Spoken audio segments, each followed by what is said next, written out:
Hey there, how's it going? My name is David Nips, and in today's video, I'm going to be talking about how to master client connection calls. And essentially what this is it's not sales calls. This isn't a sales call training. This isn't a internal meeting training. This is, for us as a marketing agency, we get a lot of requests for having calls with clients. And this is a way of how to pre-prepare for them, how to actually hold the meeting in a really efficient and effective way, and what to do after the meeting ends. And this is actually a training that I recently did internally for our team over at Rain Companies, which has a marketing agency, a SaaS software, and other businesses inside of it. It seemed to go over really well with the team. And although this might seem like something that is obvious to some, I know that there's a lot of people out there where getting on client calls and interacting with clients virtually can be something that's actually a little bit anxiety inducing, right? When you know that I'm going to be meeting with that client on Thursday at 3 p.m., Tuesday, Wednesday, and Thursday morning, you might be feeling anxious about it. And the idea of this presentation is to take a little bit of that anxiety off of your back and show you some things that I've personally done and that I'm teaching the team to do to be able to effectively master these client connection calls. So before we dive into it, have you ever felt anxious about an upcoming client call? I'd love for you to comment below in the comments there and let me know what your thoughts on that. And if you don't, that's okay too. But if you do, I'd love to hear what are some of the things that are making you anxious? Is it fearful that a client's going to be upset about something? Is it fearful that they're going to ask you a question that you might not know the answer to? Or is it just that you're maybe just fearful of, public speaking, if you will, and interacting with a large group? What is it, right? Let me know in the comments. I'd love to be able to interact with you, all of you there. And another personal thing that I want to share is early on in my career, when I was first getting started out as, with the marketing agency and working with clients, I didn't even put my camera on Zoom calls. Now, this was before COVID and the pandemic hit, where like Zoom became a normal thing. This is back in 2016, 2017, when I was first getting into it. And I would leave my camera off and I would really be more subtle in the way that I communicated. And that's obviously changed now, where now there's a process that I follow every single time.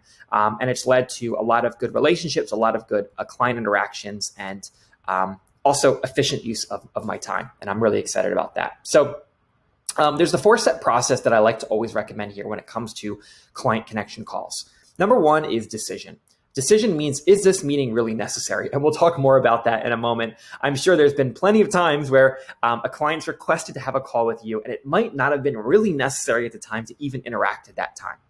Number 2 is planning, right? This is what you do before the meeting time. It's prepare and set a clear and focused agenda so that when you go into that call, you feel like ready to rock, ready to roll, and you're not worried about what potentially could be happening there.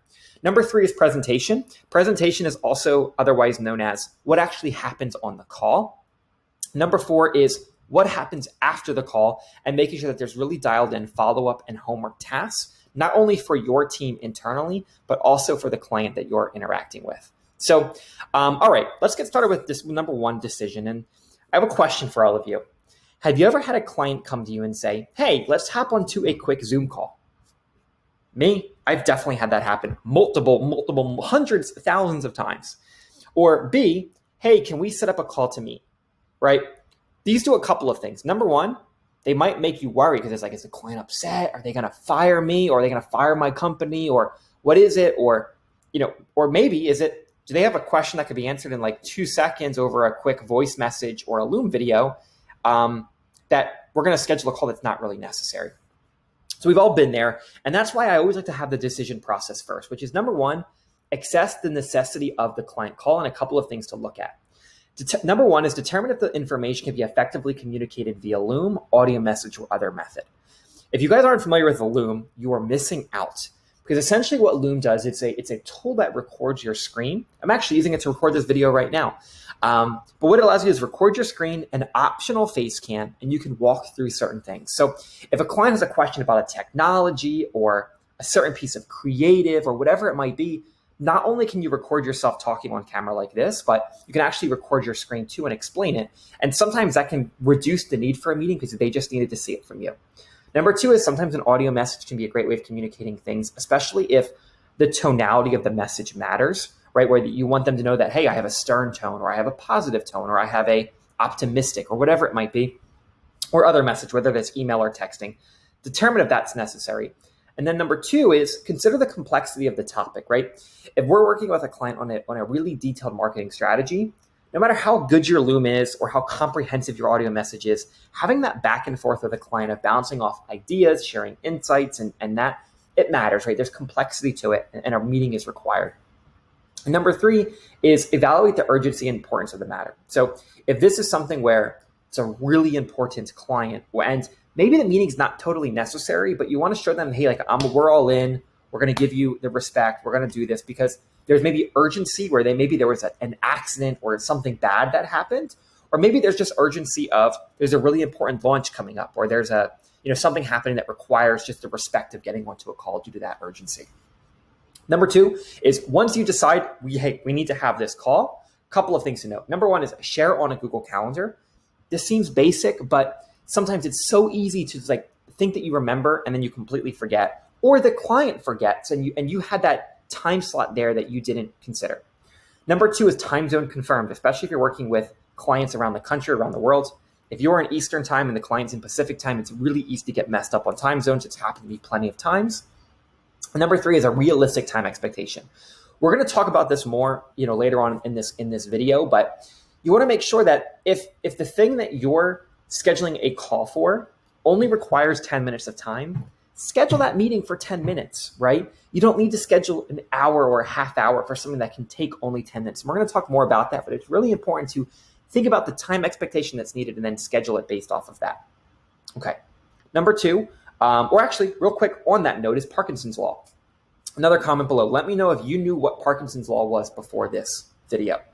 So essentially Parkinson's Law is the idea that you will fit into the time period the amount of time that it takes to take a task. So for example, if I go to you and I say, hey, I really need this task done by Friday, or if I say, hey, I really need this task done by next Friday, it will take you that length of time based on the time that it's set. So it will shrink or expand based on the time allocation that's there. And it's the same thing with meetings. If we schedule a 60-minute meeting with a client, oftentimes we'll instinctively go 60 minutes just to make sure that we're taking all of that time there. But if we schedule it for 10 minutes, oftentimes the same information, the same talking points can happen in that shorter time period. So it's understanding that, hey, time will compress or expand based off of the amount of time that we give it. So oftentimes giving it less time is actually more valuable than holding yourself accountable to it. Now, you don't want to be unrealistic in the time expectation, but you do want to think about that when you're planning time. Number two is planning, which is preparing and setting a clear and focused agenda. Cool. So number one is defining the purpose and objective of the call. You want to understand, okay, what are the topics and issues that we want to discuss?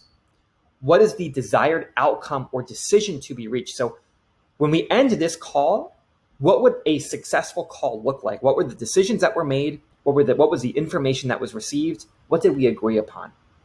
Number three is gather necessary information and materials. So you want to make sure that if you're showing up, especially with a client, that you're showing up prepared with the information and materials that they might be requesting or that you need to go along with the agenda, and also preparing supporting documents, presentations, or visuals, making sure that you're all on the same page there. Another one is creating a clear agenda. This is a huge one. You never want to go into a call with just like a rough estimate of what you want to cover. What we like to have in our business is we have the agenda might look something like this. Introduction, which is a 3 to 5 minute piece where, hey, we're just communicating, catching up, small talk. 10 minutes to discuss this advertising campaign and the results. 10 minutes to discuss the upcoming promotion. 10 minutes to discuss the email marketing, right? We have those line items there of exactly what we want to cover and the time that goes along with each of them. And it holds us accountable to that. This is also great because if you start talking about something and it's going over time, but there's other important agenda items that are coming later on in that meeting, you might want to say, you know what? Why don't we pause on this? We'll send you some information after the call. We want to make sure that we have enough time to cover everything else. So let's put a pause on this. We'll circle back to it after the call and we'll go from there. If we need to schedule a separate time, a short time period to go over this, we certainly can. And that holds you accountable to getting everything done. And also in our agency, we'll oftentimes share the agenda with the client in advance to set their expectations and allow them to add or modify agenda items to make sure that it's a mutually beneficial meeting. And lastly is if you have a team, right? There's multiple people that are going to be attending the call. 3 roles that I always like to consider are call leader, note taker, and agenda item leader. So call leader is the person that sends the calendar invite out, that prepares the agenda, that makes sure everybody is briefed on what we're going to be talking about. When the call starts, they're the one that's doing the introductions, making sure that they're all set. The note taker is just that, the person who's taking notes and making sure that everything is documented. An agenda item leader might be that, hey, we have somebody from the email marketing team who's on the call. Although they're not leading it, they're not taking notes, I've briefed them ahead of time that they're going to be talking about their agenda item so that they're not shocked when I pass the baton and say, hey, Samantha, we'd love for you to chime in now on the email marketing side, right? They've been briefed and they're prepared for whatever their agenda item might be. Number 3 is presentation. And this is what happens when you're actually on the call. So a couple things. Number 1, set up the call environment, right? You don't want to have kids running around. You don't want to have craziness. You want to make sure that everything is appropriate. You also want to make sure that you're in a well-lit space, right? Your internet works. It sounds crazy, but you don't want to show up to a Zoom call and your mic's all fuzzy and your camera's backwards, right? You want to be professional. What I actually do is, for my wife, if I might notify her of, hey, I have a meeting coming up. It's an important client from 3 to 4, just so you know. And she usually appreciates that, right? So she knows, like, during that time period, if there's an emergency, of course, but I know that I need to leave David alone during that time. You also want to make sure you're starting the call with introductions. I've made this mistake plenty of times in the past where I would actually start calls with people on my team and I would forget to introduce them to the client. And sometimes they wouldn't have even met before, right? Make sure you introduce and a brief overview of the agenda. Then you want to facilitate the discussion, of course, follow the agenda, encourage active participation from the client, listen attentively and ask clarifying questions. If the client says something to you and you don't know what they said, make sure you're asking for feedback there, taking notes, and capturing important information. Then at the end, it's always good to do a little summary at the end of a call where you recap the main decisions, conclusions, next steps, clarify responsibilities, timeline of deliverables. If you say, hey, yeah, I'll absolutely get that over to you. Does that mean today? Does that mean next week? What does that actually mean in terms of timeline, right? Having that clarity and addressing any questions or concerns. So when you leave the call, you feel like I'm leaving the call better and more, understood, more clear than when we went into it, right? You don't want to leave a call feeling more confused, more overwhelmed, more all of that. It's like after having a conversation with somebody, right? That's really a good thing to do. What this should do is if you follow the agenda, we've all been in those calls before where you schedule it for 30 minutes and it goes 70 minutes, right? The actual time versus allocated time. By having this agenda in place that you follow and that you hold yourself accountable to, and you also let the client know the timeline and the focus points, you'll be more likely to stick and stay within the time that was actually allocated. And you'll be thankful and your client will be thankful too of that. And last but not least is follow-up and homework items. This is what your brain will look like if you wait until the next day to task out items from yesterday's call, okay? The best time to document your notes and task items out and all of that is right after the call ends when it's fresh in your mind. So rather than maybe bouncing from client call to client call to client call to client call, hey, I've been there too. I've had those crazy days. Maybe leave a little 10-minute buffer afterwards where you can just document everything, clear out your mind onto paper or into your project management system or whatever so that you can move on to the next thing without worrying about having to remember everything, right? And then last but not least is follow-up and homework. Okay, so a couple things that we like to do is take the information. Now, we use ClickUp as our project management system. So we always take the action items discussed in the call, put them into ClickUp with deadlines, information, etc. Then we also send the client, we use Slack as our communication. You can use email, you can use Slack if you use it, you can use text, whatever your system is. We send them a message thanking them for the call, giving them their action items, and an overview of what we discussed and any relevant files or resources to go along with that. And then we also set reminders on our end that if a client says they're going to do something, we'll set a reminder internally to make sure that we reach out to that client and follow up with them if need be. So this is kind of our 4-step process for mastering client connection calls. It might not be perfect, but it works for us. And when you're interacting with, 70, 80 clients at any point, it's really important that when you're meeting with somebody, you're giving that hour of your time, that 30 minutes of your time, that 2 hours of your time, that you're making the most of it. And also, it's going to make you look more professional. It's going to make you look more timely. And your projects will move a lot smoother when you're interacting with a client, you make the most of it and you really show them what you're made of. So if you have any questions at all related to client connection calls, feel free to leave a comment below and ask anything you might have.